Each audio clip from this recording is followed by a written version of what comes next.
ಮಾರಿ ಕಳಕೊಂಡ ಮಾತ್ಮತಿಗೆ ಬಾರಿ ಬರ್ತ ಮಾರಿ ಕಳಕೊಂಡ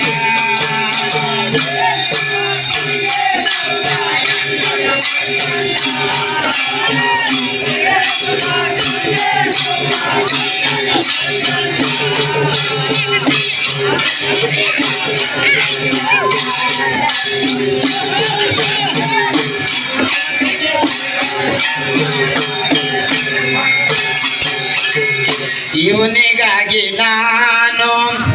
ಬಾಳ ದುಡುಕೊಂಡ ಇದ್ದಿದ್ದ ಬೆಳ್ಳಿ ಬಂಗಾರ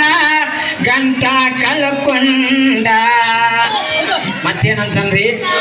ಧೋಕ ಮಾಡಬೇಡ ಮದ್ವೆ ಗಂಡಗ ಸಾಕಾದ್ರೂ ಹೋಗತ್ತ ಅವ್ರ ಮನೆಗತ್ತ ಸಾಕ ಹೆಂಗಾಗ್ತದ ಏನ ಬೇಕತ್ತೇನೆ ಮಾಡ್ಕೊಂಡು ಬಂದಿದ ಧೋಕ ಯಾರು ಮಾಡ್ತಾರ ಗೊತ್ತದ